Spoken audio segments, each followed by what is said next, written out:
ధర్మతత్వజ్ఞులు ధర్మశాస్త్రంబని అధ్యాత్మ విధులు వేదాంతమనియు నీతి విచక్షణుల్ నీతి శాస్త్రంబని కవి వృషభులు మహాకావ్యమనియు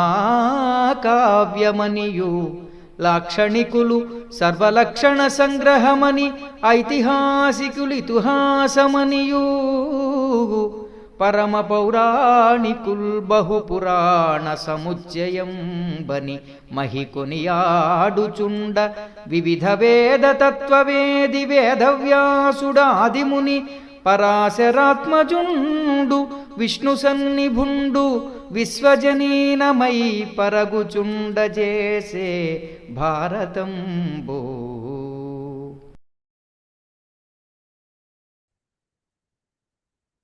శ్రీ గురుభ్యో నమః. వ్యాస విరచిత శ్రీమన్ మహాభారతంలో సభాపర్వంలో నేడు మనం 6వ అధ్యాయాన్ని ప్రారంభించుకోబోతున్నాం. ఇందులో నారదుడు చెప్పినటువంటి అనేకమైనటువంటి రాజనీతి విషయాలన్నింటినీ కూడా విన్నటువంటి ధర్మరాజు సావధానంగా, తప్పకుండా మీరు చెప్పినటువంటి విధంగా మేము నడుచుకుంటాము, ఏవైతే ధర్మార్థయుక్తంగా చతుర్విధ పురుషార్థాలలో ధర్మ అర్థ కామాలని ఏ విధంగా పరిపాలించాలో, ప్రజల్ని రాజ్యాన్ని ఎలా పరిపాలించాలో మీరు చెప్పిన విధంగా మేము నడుచుకుంటాము, పూర్వుల అడుగుజాడల్లోనే మేము వెళ్తాము అని చెప్పి మాట ఇచ్చి నారదుడిని ధర్మరాజు ఒక ప్రశ్న వేశాడు. మీరు ఎన్నో లోకాలు తిరుగుతారు కాబట్టి ఆయా లోకాలలో మీరు చూసినటువంటి దివ్య సభల గురించి వర్ణించండి. అలాగే ఇక్కడ చూసినటువంటి ఈ మయసభ లాంటి సభ మరెక్కడన్నా ఉందా అనేటువంటి ప్రశ్న కూడా కుతూహలంతో అడుగుతాడు ధర్మరాజు. ఆ వివరాలన్నీ నేటి పాఠంలో చూద్దాం. ముందుగా దైవస్మరణ చేసుకుని ప్రారంభిద్దాం. ఓం శుక్లాంబరధరం విష్ణుం శశివర్ణం చతుర్భుజం ప్రసన్నవదనం ధ్యాయేత్ సర్వవిఘ్నోపశాంతయే. వ్యాసం వసిష్ఠనప్తారం శక్తేః పౌత్రమకల్మషం పరాశరాత్మజం వందే సుఖతాతం తపోనిధిం.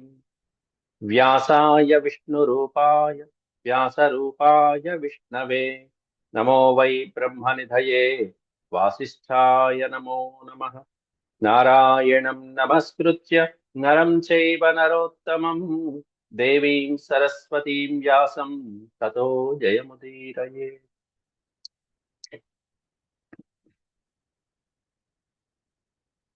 సభాపర్వంలో 6వ అధ్యాయం. ఉత్తమ సభాలాభ గర్వితేన యుధిష్ఠిరేణ సభా విషయక ప్రశ్నే నారదస్య ఇంద్రాది సభావర్ణన ప్రతిజ్ఞానం అనేటువంటిది నేడు మనం చెప్పుకోబోయేటువంటి అంశం. ఉత్తమమైనటువంటి మయసభ పొందిన తర్వాత చాలా సంతుష్టుడైనటువంటి ధర్మరాజు సభా విషయక ప్రశ్నే, అనేకమైనటువంటి సభలు ఎలా ఉంటాయో అనేటువంటి సందేహం కలిగి నారదుడిని అడిగాడు. మీరు అన్ని లోకాల్లో అనేకమైనటువంటి సభలు చూసింటారు కదా, వాటి గురించి చెప్పండి అంటే అప్పుడు ఇంద్రాది సభా వర్ణన ప్రతిజ్ఞానం, ఇంద్ర సభ ఎలా ఉంటుంది, బ్రహ్మసభ ఎలా ఉంటుంది, యముడి సభ, దిక్పాలకుల యొక్క సభ, లోకపాలకులు ఎలా, వాళ్ళ యొక్క సభలు ఎలా ఉంటాయి అనేటువంటిది నారదుడు వర్ణించడం అనేటువంటిది జరుగుతూ ఉంటుంది. ముందుగా ధర్మరాజు అడుగుతున్నాడు. సంపూజ్యాధాభ్యనుజ్ఞాతో మహర్షేర్వచనాత్ పరం ప్రత్యువాచానుపూర్వేణ ధర్మరాజో యుధిష్ఠిరః. యుధిష్ఠిరుడు ధర్మరాజు ప్రత్యువాచ అనుపూర్వేణ, ప్రత్యువాచ తిరిగి సమాధానం చెప్తున్నాడు నారదుడు. నారదుడు అడిగినటువంటివన్నీ ఆ కశ్చిత్ సర్గ అంతా పూర్తి అయిపోయిన తర్వాత మహానుభావుడైనటువంటి మహర్షి నారదుడికి సంపూజ్య అథ చక్కగా ముందు పూజించి గౌరవించి, అనుజ్ఞాత అభ్యనుజ్ఞాత నారద మహర్షి యొక్క అనుజ్ఞ పొంది, సందేహం అడగచ్చా మిమ్మల్ని ఒక సందేహం, ఆయన యొక్క వచనాలన్నీ అయిపోయిన తర్వాత ఈ విధంగా తిరిగి సమాధానం చెప్తున్నాడు. ఏమనంటే భగవత్యాయ్యమా హైతం యథావద్ధర్మ నిశ్చయం యథాశక్తి యథా న్యాయం క్రియతేయం విధిర్మయా. క్రియతే అంటే మీరు ఉపదేశించినటువంటి అనేకమైనటువంటి రాజన ధర్మాలన్నీ కూడా ఎన్నైతే చెప్పారో అవన్నీ కూడా యథార్థ ధర్మాలు. అవన్నీ కూడా యథావత్ ధర్మ నిశ్చయం. ధర్మం ఇలా ఉండాలి అని ఏదైతే నిశ్చయం జరిగిందో శాస్త్రాలలో, ఆ శాస్త్రాలలో ఉన్నటువంటి ధర్మం అంతా అలా కుమ్మరించి సమర్పించేశారు రాజనీతి శాస్త్రంగా నా దగ్గర. భగవత్యాయం, భగవత్య మీ చేత ఈ విధంగా నాకు ఉపదేశించబడింది. యథాశక్తి యథా న్యాయం క్రియతే అయం విధిర్మయా అని మాటిస్తున్నాడు ఇక్కడ. మయ అంటే నా చేత, శాస్త్రబద్ధంగా మీరు చెప్పినటువంటివన్నీ కూడా అయం క్రియతే నా చేత తప్పకుండా చేయబడతాయి. యథాశక్తి అన్నాడు మళ్ళీ. యథాశక్తి అంటే నాకు శక్తి ఉన్నంత వరకు కూడా నేను మీరు చెప్పినటువంటి ఆ నియమాలని నేను తూచా తప్పకుండా పాటిస్తున్నాను. యథాన్యాయం, న్యాయబద్ధమైనటువంటివి ధర్మయుక్తమైనటువంటి మీ వచనాల్ని నేను నా శక్తి కొలది నేను ప్రయత్నించి నేను వాటిని ఆచరణలో పెడతానని చెప్పి మాట ఇచ్చాడు అక్కడ ధర్మరాజు. రాజభిర్యథా రాజభిర్యథా కార్యం పురా వై తన్న సంశయ. అంతేకాకుండా పూర్వం అనేక మంది ధర్మాత్ములైనటువంటి రాజుల చేత ఇవన్నీ ఆచరించబడినటువంటి ఈ నియమాలు మీరు చెప్పినవన్నీ కూడా తన్న సంశయ, ఇందులో సందేహమే లేదు. రాజభిహి అంటే రాజుల చేత ఇవన్నీ కూడా యథాకార్యం, ప్రతి రాజు తూచా తప్పకుండా పాటించవలసినవి ఏవైతే ఉన్నాయో అవన్నీ మీరు ఇక్కడ చెప్పారు. పూర్వం మా పూర్వీకులు చాలా మంది ఇదిగో ఈ నియమాలనే పాటించి కృతార్థులు చరితార్థులు అయిపోయారు. కాబట్టి వాళ్ళ అడుగుజాడల్లోనే నేను నడుచుకుంటాను. యథా న్యాయోపనీతార్థం కృతం హేతుమదర్థవత్. హేతు అంటే కారణం, హేతుం అర్థవత్ అంటే తగినటువంటి అర్థయుక్తమైనటువంటి వచనాలు, సమయ సందర్భాన్ని బట్టి కారణానికి తగ్గట్టుగా మీరు యథా న్యాయోపనీతార్థం, న్యాయ ఉపనీతార్థం, న్యాయానికి తగ్గట్టుగా అన్నిటినీ బ్యాలెన్స్ చేశాడు, అన్ని కవర్ చేశాడు. ఆ విషయాలన్నీ కూడా 120 శ్లోకాల్లో ఉపదేశించినటువంటివన్నీ కూడా అన్నీ కవర్ చేసుకుంటూ వెళ్ళారు. రాజులు మా పూర్వీకులు ఈ న్యాయాల్ని అనుసరించి వాళ్ళు కృతార్థులు చరితార్థులు సంపన్నులు అయ్యారు, మహారాజులు అయ్యారు. ఇవన్నీ మీరు చెప్పినటువంటివన్నీ కూడా హేతుబద్ధమైనవి అంటే సకారణమైనటువంటివి, ఇవన్నీ న్యాయ ఉచితమైనటువంటివి, చేయదగినటువంటివి, చెయ్యాల్సినటువంటివి కూడా. వాటి బాధ్యత మా మీద ఉంది. కాబట్టి విశేష ప్రయత్నంతో కూడి ఉన్నటువంటి ఈ నియమాలన్నీ కూడా మేము తప్పకుండా యథాశక్తి పాటిస్తున్నాను అని చెప్పి మాట ఇచ్చాడు నారదుడికి ధర్మరాజు.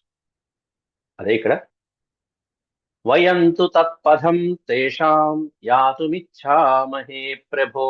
హే ప్రభో అంటూ దేవర్షి అయిన నారదుడిని సంబోధిస్తూ మేము సత్పథం, తేషాం సత్పథం, ఆ పెద్దవాళ్ల యొక్క అడుగుజాడల్లోని మీరు ఏ ధర్మాలైతే చెప్పారో ఆ ధర్మాల యొక్క అడుగుజాడల్లోని యాతుమిచ్ఛామహే వెళ్దామనుకుంటున్నాం. ఆ మార్గంలోనే మేము ప్రయాణిద్దామనుకుంటున్నాం. మీరు చెప్పినటువంటి ఆ రాజనీతి బాటలోనే మేము ప్రయాణిద్దామనుకుంటున్నాం.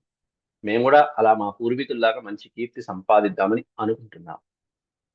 కాకపోతే వాళ్ళంత కీర్తి, వాళ్ళంత ఆచరణము మాకు సాధ్యం కాదేమోనండి అంటూ పెద్దవాళ్ళని ఇంకా పొగిడాడు. ఇది వినయక్రమం అంటే చివరిలో.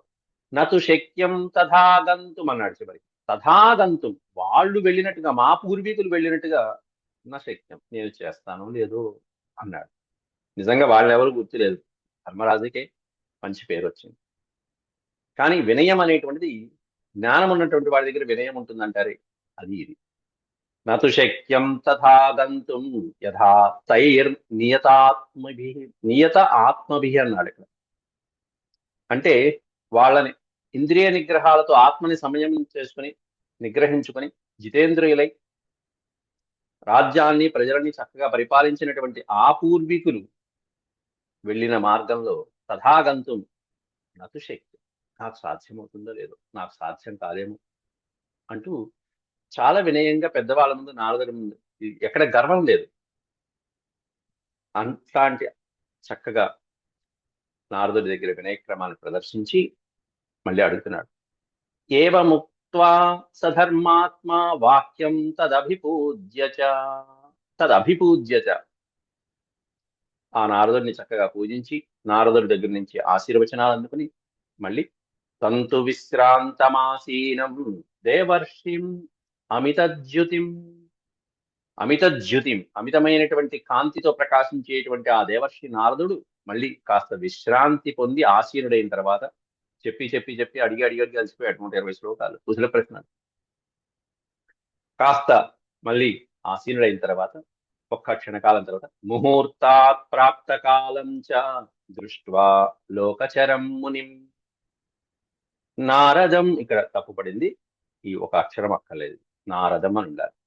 నారదం సుస్థమాసీనం ఉపాసీనో యుధిష్ఠిరః అపృచ్ఛత్ పాండవస్తత్ర రాజమధ్యే మహద్యుతి. ఒక క్షణకాలం పాటు ముహూర్తాత్ ప్రాప్తకాలం చ దృష్ట్వా, ఒక క్షణకాలం పాటు అలా స్థిమితంగా ఉన్నటువంటి ఆ లోకచరుడైనటువంటి మహామునిని చూసి, కాస్త విశ్రాంతి పొందినటువంటి ఆ మహామునిని దేవర్షి నారదుని చూసి, నారదుం సుస్థమాసీనం ఉపాసీనం యుధిష్ఠిర, ఉపాసీనుడైనటువంటి ఆ నారదుడిని ధర్మరాజు అపృచ్ఛత్, ఈ విధంగా అడిగాట.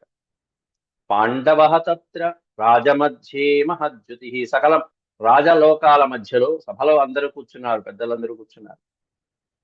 వాళ్ళందరి మధ్యలో గొప్ప కాంతివంతుడైనటువంటి ఆ నారద మహర్షిని ఇక మళ్ళీ ప్రశ్నలు వేయటం మొదలుపెట్టాడు. తన సందేహాలు తీర్చుకోవడం మొదలుపెట్టాడు. ఏమనంటే, భవాత్ సంచరతే లోకాన్ సదా నానా విధాన్ బహూన్. భవాన్ సంచరతే లోకాన్, మహానుభావ ఎన్నో లోకాలు, సమస్తమైనటువంటి లోకాలు భవాన్ సంచరతే, హాయిగా స్వేచ్ఛగా సంచరిస్తూ ఉంటారు. నానా విధాన్ బహూన్, నానా విధమైనటువంటి లోకాలు, ఎన్నో లోకాలను మీరు సంచరిస్తూ ఉంటారు కదా. బ్రహ్మణ నిర్మితాన్ పూర్వం ప్రేక్షమాణో మనోజవః ఈదృశీ భవితా కాచిద్ దృష్టపూర్వా సభా క్వచిత్ ఇతో వా శ్రేయసీ బ్రహ్మం తన్మమాచక్ష్వ పృష్ఠతః. అడుగుతున్నటువంటిది ఏంటంటే, ఈ సభ లాంటి సభ ఇంకెక్కడన్నా ఉందా? బ్రహ్మణా నిర్మితాత్ పూర్వం, బ్రహ్మచేత నిర్మించబడినటువంటిది పూర్వం అనేకమైనటువంటి సభలు ఉన్నాయి. దేవలోకంలో ఉన్నటువంటి సభలు చాలా ఉన్నాయి. ప్రేక్షమాణో మనోజవం, మనసు ఎంత వేగంగా ప్రయాణిస్తుందో అంత వేగంగా ప్రయాణించగలిగినటువంటి మీరు ఎన్నో సభలు చూసి ఉంటారు. అట్లాంటి సభల్లో ఈదృశీ సభ, ఈ సభ తీసుకొచ్చి ఇక్కడ పెట్టుకుంటే ఈదృశీ సభ, ఇటువంటి సభ, కాచిత్ దృష్టపూర్వ భవితా క్వచిత్, కాచిత్ దృష్టపూర్వ, మీరు ఎక్కడైనా చూసారా అండి ఇలాంటి సభని? మీరు అంతకు ముందు ఎక్కడైనా చూసారా? పూర్వం ఎక్కడైనా చూసారా ఇలాంటిది కానీ, ఇంతకంటే బ్రహ్మాండమైనటువంటి సభలు కానీ ఎక్కడైనా చూసారా? ఇతో వా శ్రేయసి, ఇంతకంటే శ్రేష్టమైనవి కానీ ఇలాంటి సభలు కానీ మీరు ఎక్కడైనా చూసారా? చూస్తే బ్రహ్మన్, ఓ బ్రాహ్మణోత్తమ, తన్మమాచక్ష్వ పృచ్ఛతః, తన్మమాచక్ష్వ, దయచేసి నాకు తెలపండి, తెలియచేయండి. వాటి గురించి, ఆ సభల గురించి నాకు కూడా విజ్ఞానాన్ని కలిగించండి అని చెప్పి ధర్మరాజు అడిగాడు వినయంగా. శ్రీ వైశంపాయన ఉవాచ, వైశంపాయనుడు వారు జనమేజయ మహారాజుకి ఈ ఆఖ్యానాన్ని అంతా వివరిస్తూ, తచ్చుత్వా నారదస్తస్య ధర్మరాజస్య భాషితం పాండవం ప్రత్యువాచేదం స్మయన్ మధురయా గిరా. ధర్మరాజు అడిగినటువంటి ఆ ప్రశ్నకి ప్రత్యువాచ ఇదం ప్రత్యువాచ, ఈ విధంగా సమాధానం చెప్పాడు. స్మయన్ మధురయా గిరా, మధురయా గిరా అంటే మధురమైనటువంటి మాటలతో, స్మయన్ చిన్న చిరునవ్వుతో, చక్కగా ఆత్మీయమైనటువంటి చిరునవ్వుతో, మధురమైనటువంటి మాటలతో చక్కగా సమాధానమిస్తున్నాడు నారదుల వారు. ధర్మరాజస్య భాషితం, ధర్మరాజు మాట్లాడినటువంటి ఆ మాటలు నారదుడు చక్కగా సమాధానమిస్తున్నాడు. నారద ఉవాచ, ఏమంటున్నాడు? మానుషేషు నమే తాత దృష్టపూర్వా నచ శ్రుత. తాత, నాయన, కుమార, ధర్మరాజ, మానవేషు అంటే మానవలోకంలో న దృష్టపూర్వ న చ శృత, ఇలాంటి సభ నేను ఎక్కడ కానలేదు.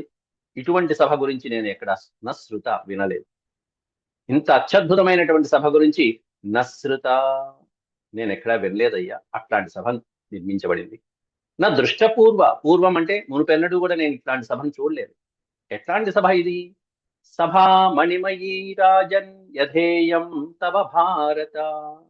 తవ సభ, నీ యొక్క ఈ మయ సభ, మణిమయీ రాజన్ యథేయం తవ భారత. ఈ మణిమయమైనటువంటి మణులతో నిర్మించబడినటువంటి మొత్తం అంతా బంగారము మణిమయ స్తంభాలతో కూడుకున్నటువంటి ఇట్లాంటి సభని నేను ఇంత పూర్వం ఎక్కడా చూడలేదయ్యా మానవ లోకంలో అన్నాడు. అయితే ఇంకా విశేషమైనటువంటి లోకాలలో విశేషమైనటువంటి సభలు కొన్ని ఉన్నాయి. వాటి గురించి కూడా తెలియచేస్తానంటూ, సభాంతు పితృరాజస్య వరుణస్య చ ధీమతః కథయిష్యే తథేంద్రస్య కైలాస నిలయస్య చ.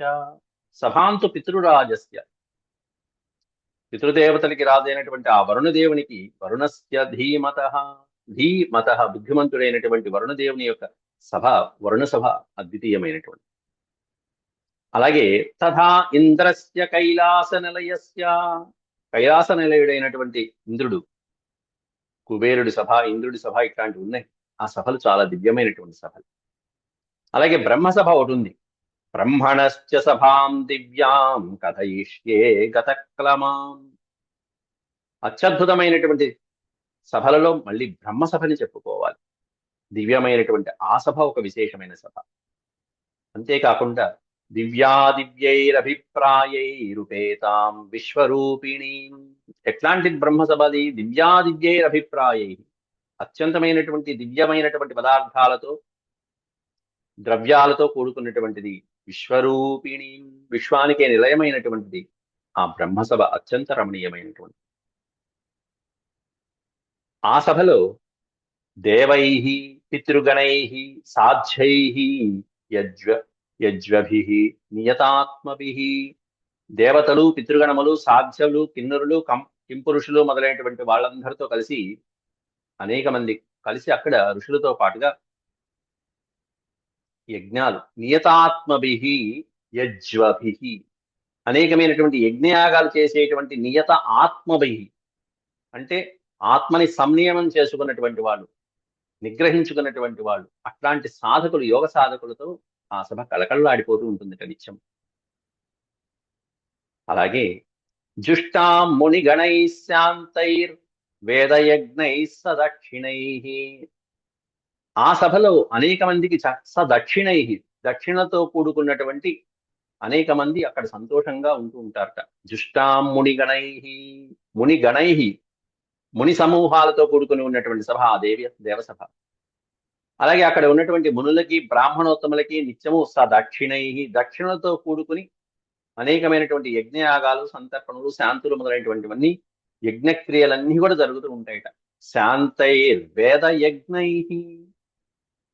వేదాలు, వేదాంగాలు, యజ్ఞాలు, దక్షిణలు, మునులు, మహర్షులు, బ్రాహ్మణులతో కూడుకుని, దేవతలు, పితృదేవతలు, గంధర్వులతో కూడుకుని కళకళలాడిపోతూ ఉంటుందయ్యా బ్రహ్మ సభ అనేది.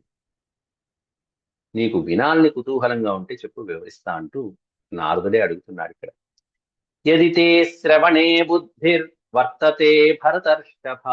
ఓ భరతర్షభ, భరత వంశంలో శ్రేష్టమైన ఓ ధర్మరాజా, యది తే శ్రవణే బుద్ధి, నీకు వినాలనేటువంటి, శ్రవణం అంటే వినటం, అటువంటి ఆ బుద్ధి గనక నీకు వర్తతే కలిగితే, ఈ సభలు ఎలా ఉంటాయో అనేటువంటి అనుమానం కలిగితే, వినాలనే కుతూహలం ఉంటే చెప్పు, ఇప్పుడే నేను వాటి గురించి చెప్తాను.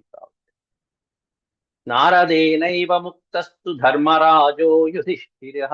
నారదుల వారే స్వయంగా ఆ సభల గురించి వర్ణించి, ఇది నీకు కావాలా, ఇది గురించి చెప్పనా అని అడిగేటప్పటికీ ధర్మరాజు నమస్కారం చేసి వినయంగా చెప్పండి మహాప్రభు అని సూచిస్తున్నాడు. ప్రాంజలిర్భ్రాతృభిః సార్ధం, సోదరులతో పాటుగా అని. భ్రాతృభిః సార్ధం అంటే తన సోదరులైనటువంటి తమ్ముళ్ళైన భీమ, అర్జున, నకుల, సహదేవులతో పాటుగా ఆ నారద మహర్షికి ప్రాంజలి, ప్ర అంజలి, అంజలి ఘటించి తైశ్చ సర్వైర్ ద్విజోత్తమై, అక్కడ నారదునితో పాటు వచ్చినటువంటి బ్రాహ్మణోత్తములందరికీ కూడా తై సర్వై ద్విజోత్తమై, ఉత్తములైనటువంటి బ్రాహ్మణోత్తములందరికీ కూడా నమస్కారం చేసి నారదం ప్రత్యువాచేదం ధర్మరాజో మహామన, ధర్మరాజో మహామన, గొప్ప బుద్ధి కలిగినటువంటి పుణ్యాత్ముడైనటువంటి ధర్మరాజు ప్రత్యువాచ, తిరిగి ఈ విధంగా సమాధానం చెప్పాట. ఏమని అంటే సభా కథయతా సర్వా శ్రోతుమిచ్చామహే వయం శ్రోతుమిచ్చామహే, మేం వినాలనుకుంటున్నాం. దేని గురించి? తాహ సర్వాహ సభాహ కథయ, నువ్వు అన్నటువంటి పైన చెప్పినటువంటి లోకపాలకుల యొక్క సభలు ఏవైతే ఉన్నాయో ఆ సభలన్నిటి గురించి తెలుసుకోవాలనే కుతూహలంగా ఉందయ్యా. కథయ, చెప్పు వాటి గురించి చెప్పు, ఆ వివరాలని చెప్పు. శ్రోతుమిచ్చామహే, మేము వినాలని కోరుకుంటున్నాం. అలాగే ఇంద్రవ్యాస్తాః సభా బ్రహ్మన్ కిం విస్తారాః కియమాయతాః, ఏమిటి ఆ సభల యొక్క విస్తారం ఎంత, లెంత్ ఎంత, విడ్త్ ఎంత, మొత్తం అంతా అడుగుతున్నాడు. ఎంత విస్తారంతో ఉన్నాయి, ఎంత పొడుగుతో ఉన్నాయి, ఎంత వెడల్పుతో ఉన్నాయి, ఎటువంటిది ఆ సభలన్నీ కూడా. పితామహం చ కేతస్యాం సభాయాం పర్యుపాసతే, ఆ సభని సేవిస్తున్నటువంటి వారు, పర్యుపాసత అంటే సేవించడం, ఆ సభలో ఉండి సేవిస్తున్నటువంటి వాళ్ళు ఎవరున్నారు అక్కడ? దేవతల, కింకరుల, లేకపోతే పితామహుల, ఎవరున్నారు? ఆ పితామహుడైనటువంటి బ్రహ్మదేవుణ్ణి సేవిస్తూ బ్రహ్మలోకంలో ఎవరుంటున్నారు? పితామహం చ కే తస్యాం, కే అంటే ఎవరు, తస్యాం సభాయాం, ఆ సభలో ఉన్నటువంటి వాళ్ళు ఎవరు? బ్రహ్మదేవుణ్ణి ఉపాసన చేసుకుంటుంది ఎవరు? యముణ్ణి ఉపాసన చేసుకుంటుంది ఎవరు? ఇంద్రుణ్ణి సేవిస్తున్నది ఎవరు? వాళ్ళ సభల్లో. వాసవం దేవరాజం చ యమం వైవస్వతం చ కే వరుణం చ కుబేరం చ సభాయాం పర్యుపాసతే, ఈ సభలలో ఎవరెవరు సేవిస్తూ ఉంటారు? వాసవ అంటే ఇంద్రుడు. దేవరాజు అయినటువంటి ఇంద్ర సభ ఎలా ఉంటుంది, ఆ ఇంద్ర సభలో ఎవరెవరు ఉంటారు? స్వయంగా ఇక్కడి నుంచే మనం తెలుసుకోవచ్చు. అలాగే యముని యొక్క సభ ఎలా ఉంటుంది? ఇంద్ర సభ, యమసభ, వరుణి సభ, కుబేరుని యొక్క సభ మొదలైనటువంటివన్నీ కూడా ఆ సభలు ఎలా ఉంటాయి, ఎవరి చేత పూజించబడుతూ ఉంటాయి అని అడుగుతున్నాడు అక్కడ. వైవస్వతం అంటే వివస్వాన్ అంటే సూర్య భగవానుడు. సూర్య భగవానుని యొక్క కుమారుడు వైవస్వతుడు. ఎవరై అంటే సూర్యుని యొక్క కుమారుడు యముడు, శని, అంతేకాకుండా కర్ణుడు మహాభారతంలో. వీళ్ళకి వైవస్వతుడు అనే పేరుతో పిలుచుకోవచ్చు. యమం వైవస్వతం చకే, వైవస్వతుడైనటువంటి సూర్య కుమారుడైనటువంటి ఆ యముడి యొక్క సభ ఎలా ఉంటుంది? వరుణుడి సభ ఎలా ఉంటుంది? కుబేరుడు, వీళ్ళందరూ దిక్పాలకులు నాలుగు వైపులా. అట్లాంటి ఈ దిక్పాలకుల యొక్క సభలు, లోకపాలకుల యొక్క సభలు ఎలా ఉంటాయి అని అడుగుతూ, ఏతత్సర్వం యథాన్యాయం బ్రహ్మర్షే వదతస్తవ, ఏతత్సర్వం యథాన్యాయం, యథాన్యాయం అంటే ఉన్నది ఉన్నట్టుగా, న్యాయోచితంగా. హే బ్రహ్మర్షే, ఓ నారద మహర్షి, వదతస్తవ, దయచేసి మాకు చెప్పు నాయన. ఎందుకంటే శ్రోతుమిచ్చామి సహితాః పరం కౌతూహలం హినః, సోదరులతో సహితా కూడుకున్నటువంటి నేను మేము శ్రోతుమిచ్చామా, మేము వినాలనుకుంటున్నాం. ఆ చెప్పేటువంటి ఆ లోకాల గురించి మేము వినాలని, పరం కౌతూహలం హినః, మాకు వినాలని బాగా కుతూహలంగా ఉంది ప్రభు, కాబట్టి దయచేసి వినిపించండి ఆ సభల గురించి అని చెప్పి నారదుణ్ణి చాలా ఆతృతగా అడిగాడు ధర్మరాజు. ఆ మాట వినంగానే వెంటనే మొదలు పెడుతున్నాడు. ఏవ ముక్త పాండవేన నారద అభాషత, వెంటనే నారదుడు మళ్ళీ తిరిగి సమాధానం ఇచ్చాడు. క్రమేణ రాజం దివ్యాస్తాః శ్రూయంతామిహ నస్సభాః, అనేకమైనటువంటి రాజేంద్రుల చేత, మహర్షుల చేత సేవించబడుతున్నటువంటి ఆ దివ్య సభల గురించి శ్రూయతామిహ నస్సభాః, క్రమంగా ఆయా సభల గురించి వర్ణించడం మొదలుపెట్టాడు నారదుడు. ఒక్కొక్క సభ ఆ దివ్య సభలు ఈ విధంగా వర్ణిస్తాను ఆయన చూడు అని చెప్పి నారదుడు సమాధానం చెప్పాడు. ఇది శ్రీమన్మహాభారతే ఆది పర్వణి సభాపర్వణి మంత్రపర్వణి షష్ఠోధ్యాయ సమాప్త. మహాభారతంలో సభాపర్వం, దీన్ని మంత్రపర్వం అంటారు. ఆ మంత్రపర్వంలో 6వ అధ్యాయం పూర్తి చేస్తున్నాం. వచ్చే భాగంలో ఇక ఇంద్ర సభతో ప్రారంభిస్తాడు. ఇంద్ర సభతో ఆ 7వ అధ్యాయంలో మనం రేపటి పాఠంలో మనం ఇంద్ర సభతో ప్రారంభించుకుంటాం. దాంట్లో కూడా 30 శ్లోకాలు ఉన్నాయి. ఆ ఇంద్ర సభలో ఎవరెవరు ఆసీనులై ఉంటారు, ఆ సభ నిర్మితం ఎంత, వైశాల్యము, పొడుగు ఇవి ఎట్లా ఉంటాయి అనేటువంటిది మనం చర్చించుకోవచ్చు. ఈ వర్ణనను చూసి అనేకమైనటువంటి చలనచిత్రాల్లో కూడా ఇట్లాంటి స్ట్రక్చర్ ని నిర్మించడం జరిగింది. సెట్టింగ్లు అంటారే, అట్లాంటి సెట్టింగ్లు అన్నమాట. అవి ఎట్లా ఉంటాయి అనేటువంటి కూడా మనం రేపు చూద్దాం. అలాగే యమసభ ఎలా ఉంటుంది, ఇంద్రసభ ఎలా ఉంటుంది, ఇవే ఆధారాలు. ఓం శాంతి శాంతి శాంతి. యదక్షరపద భ్రష్టం మాత్రాహీనం చ యద్భవేత్ తత్సర్వం క్షమ్యతాం దేవనారాయణ నమోస్తుతే. సర్వం శ్రీకృష్ణార్పణమస్తు. ఓం నమో భగవతే వాసుదేవాయ. హరి ఓం.